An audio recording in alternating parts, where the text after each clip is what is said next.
السلام عليكم ورحمة الله وبركاته. طبعا المتابعين بتوعي عندي على الصفحة على الفيسبوك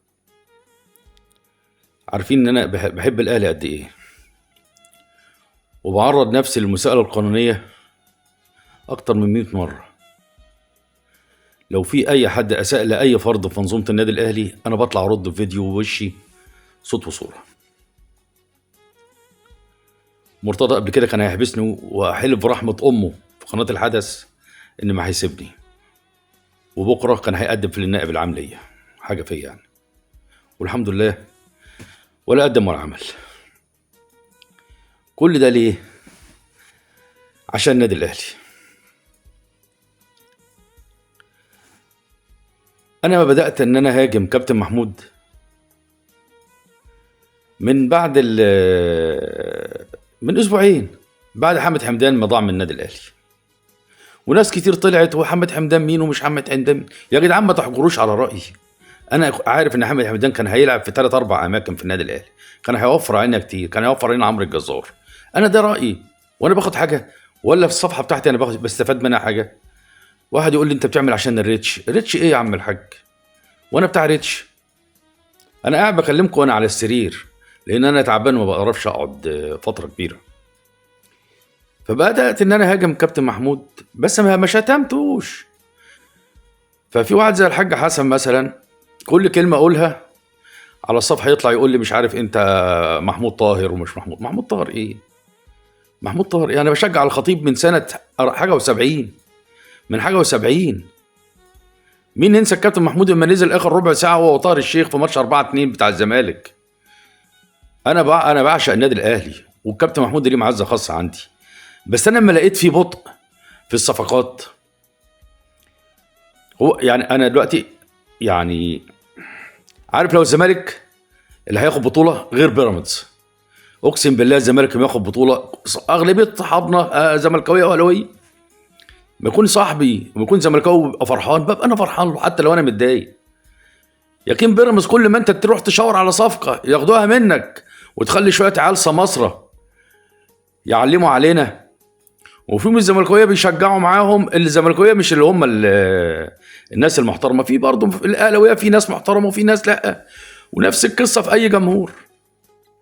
طب هنقعد نتفرج على ايه؟ انت عندك موقفنا في الدوري سيء. لو فزنا حتى المباريات بتاعتنا كلها بما فيها مباراه بيراميدز في الست مباريات الاخر، هيبقى بيراميدز سابقنا بنقطه، وبيراميدز عمال يقوي نفسه واحنا مش عارفين نجيب مهاجم. فبدات اطلع اتكلم على الكابتن ان كده ما ينفعش. انا ما كفرتش، انا بعز الكابتن خطيب والكلام ده، وبعدين الخطيب مش يعني، انا عندي النادي الاهلي احسن من مليون خطيب. فمش عارف، في ناس بدات تزعل مني، واخرهم لسه من شويه الحاج محمود جابر. انا من الناس اللي بحبها قوي، من اول الناس اللي كانت معايا على الصفحه. وكان في الحاج حسن ابو زيد، بس الحاج حسن ابو زيد انا ايه، قلت هريح دماغي واللي يتعبني مش لازم يبقى معانا. فالحاج محمود راجل فاهم وعارف ان انا كل كلامي صح، بس ما ينفعش ان انا اطلع اقول الكلام ده لان الكابتن قبل كده عمل وسوى والكلام ده. طيب انت دلوقتي فريق زي ده ما يسواش تعريفه، وعمل سكواد، ولو في الادوار الاقصائيه في دور الثمانيه قابلته وطلعنا، يبقى ايه الحل؟ ايه الحل؟ يعني انت يا كابتن السنه اللي فاتت رامي مشي واكرم مشي، لو كل واحد فيهم خد 10 مليون كنا وفرنا عمرو الجزار، واكرم كان يلعب لك نص ملعب، وكان ديانج اتكل على الله. سيبك بقى من حامد حمدان اللي مزعل ناس كتير مني، في ناس كتير تقول لك حامد مش لازم، حامد حمدان الاهلي ما كانش محتاجه، خلاص يا سيدي الاهلي مش محتاجه. ان انا بدات ان انا ايه المس على البطء في الصفقات. البطء في الصفقات لما يكون النادي الاهلي يقول لك عندي عجز في السيوله الدولاريه. طب ده عندك نادي المولوديه ده الجزائري، نادي المولوديه الجزائري ايه، نادي الوداد المغربي بفلوس كاس العالم عمل فريق، جاب حكيم زياش وجاب لعيبه 10/10، عمل فريق تاني من جديد. طب احنا فلوس كاس العالم وفلوس وسام ابو علي ونرجع نقول احنا عندنا عجز في السيوله الدولاريه؟ طب انت عندك ياسين منصور جاي ليه؟ ما تاخد منه وسلفه زي ما ممدوح عباس ما بيدي الزمالك وبياخد فلوسه، ومش عارفين نجيب مهاجم. يعني انت لو جبت مهاجم صح، انا بتكلم في مصلحه الاهلي دلوقتي، وهقول للناس ان انتوا حقكم عليا ان انتوا زعلتوا مني. مش عايز تجيب مهاجم صح، يعني ايه اما اجيب مهاجم ب 4 مليون دولار؟ فيها ايه اما اجيب؟ ما انت بايع بسبعة ونص امسكهم ولسه هيبقى فيه بونص والكلام ده. وبعدين ديانج، ما تسيب ديانج يمشي، المدرب عاوزه خلاص خليه. بس احنا كنا حلينا الكلام ده كله باللي انا قلت عليه، يا اكرم، موضوع اكرم ورامي، يا موضوع حامد حمدان. رحت جبت عمرو الجزار ما يسواش، بس خلاص بقى في النادي الاهلي ربنا يوفقه ويكون هو الصح وانا اللي غلط.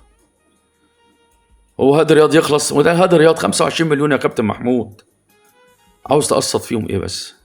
يعني جاب هادي رياض اللي قد عمرو الجزار 100 مره، وعمرو الجزار معاه احمد رضا كنا جايبينه ب 30، ومستكتر 25 لبتروجيت. ده بتروجيت عندهم لعيب تحت السن واد سنغالي اسمه سيكو سونكو، اقسم بجلاله الله. ولا تقول لي فخوري، وانا فخوري، انا ما كنتش عاوز فخوري يجي، فخوري هيجي يلعب مكان مين؟ والسنه الجايه هيصدر لك مشكله يقول لك انا عاوز اتقيد فوق السن، ياخد عقد زي ما الناس ما بتعمل. فانا حسيت الناس كتيره زعلت، وهم عارفين ان انا اهلاوي قد ايه، وما بطيقش كلمه على النادي الاهلي ولا على جماهير النادي الاهلي. وانتوا كلكم تشوفوا الفيديوهات اللي بقولها، ببقى دماغي سايحه مني وبقول اللي ما يتقالش، وبقول اللي ما يتقالش. فالحاج محمود ومحمود سامبو، الناس اللي هي القديمه معايا على الصفحه، انا ما بتكلم اقسم بالله ولا ليا فريتش، ولا باخد جنيه من الفيسبوك ولا اليوتيوب ولا التيك توك، الصفحات اللي انا عاملها. انا بطلع اقول رايي وبطلع اقول اللي جوايا، واغلب الكلام اللي انا بقوله انتوا كلكم تبقوا عارفين ان انا ليا حق فيه، ليا حق فيه. وبعدين يسطرب، يعني انا مش عارف انا اللي بفهم ولا يسطرب بيفهم. انت التغييره اللي طلعتها مكان الواد زيزو وحش في الشوط الاولاني، وقلنا المفروض ان زيزو اقل واحد في الشق الهجومي او في الخط الهجومي بتاع النادي الاهلي، المفروض حسين ينزل. يسطرب راح عامل التغيير الثاني بتاعه مين؟ يعني طاهر محمد طاهر هو تاني واحد بعد زيزو يا يسطرب؟ وحد يقول لي طاهر عمل ايه؟ لمس الكره؟ ما لمسهاش. حسين نزل اخر 3 دقايق، شوف عمل ايه في ال 18 بتاعت الفريق بتاع يانج افريكانز، خدوا الكوره من فوق وراح واخد الواد 7 بكوبري. لو كانت مشيت معاه ولا الكلام ده كان ممكن يجيب ضربه جزاء في لعبه زي دي. لكن انت منزل طاهر اللي طلعنا من الكاس، عامله رقم 2 في الجناح الايمن. لا يا راجل، لا يا راجل، ما ينفعش كده، ده ما يرضيش ربنا. في ناس كتير بتتفرج بتفهم احسن من الناس اللي موجوده، بتفهم احسن من الناس الموجوده. انا نفسي ان يبقى النادي الاهلي ده احسن نادي في العالم، واحنا نقدر نبقى النادي الاهلي احسن نادي في العالم. بيكون نادي الميزانيه بتاعتك 8 مليار ونص، وشويه عيال شمحطيه ما لهمش ريحه اللازمه، الواد اللي مسقط البوكسر من على طيزه، السمسار اللي انت طلعته حرامي من عندك، يجيب صفقات عنك ويضايقنا المضايقه ده انت المفروض تعقده من حياته، تعقده من حياته. ده انت اسمك النادي الاهلي، انت عندك هادي رياض اهلاوي، ده انت شوف اللعيب بتمسك بيك قد ايه، وانت منشف الخاريه في طيزه ومش عاوز تخلص. خلص، خلص يا كابتن محمود، انت ما كنتش كده، في ايه اللي حصل؟ وما جسرت مواقف والناس تقول لك هيثم عرابي، هيثم عرابي ايه؟ كل حاجه قدمها في ايد الكابتن، ما حدش هيقدر ياخد قرار، ما حدش هيقدر ياخد قرار يا كابتن محمود. النادي الاهلي يستاهل منك احسن من كده. احنا خدنا بطولات في عصرك وكل حاجه، وكل انجازات النادي الاهلي في عصرك، بس برضه الجمهور واسم النادي ليه حق عليك. نفسنا نقعد نتفرج على مباراه مره وما نبقاش خايفين الاهلي يتعادل في اخر دقيقه 1-1 ولا الكلام الفاضي ده، وحصلت كذا مره الموسم ده والموسم اللي فات. احنا مش طالبين اكتر من كده، عايزين الصفوف بتاعتنا تبقى متكامله. ولو اي حد زعلان مني ان انا هاجمت الكابتن، حقه عليا. والمباراه بتاع بكره خطرتها كلها في المدير الفني محمد الشيخ بتاع وادي دجله. الواد ده دماغه كلها كوره، وانا مش خايف من اللعيبه بتاعت وادي دجله، خايف من محمد الشيخ المدير الفني، لانه احسن مدير فني في الدوري المصري، احسن من علي ماهر واحسن من اي حد. وبالتوفيق للنادي الاهلي يا رب العالمين. السلام عليكم.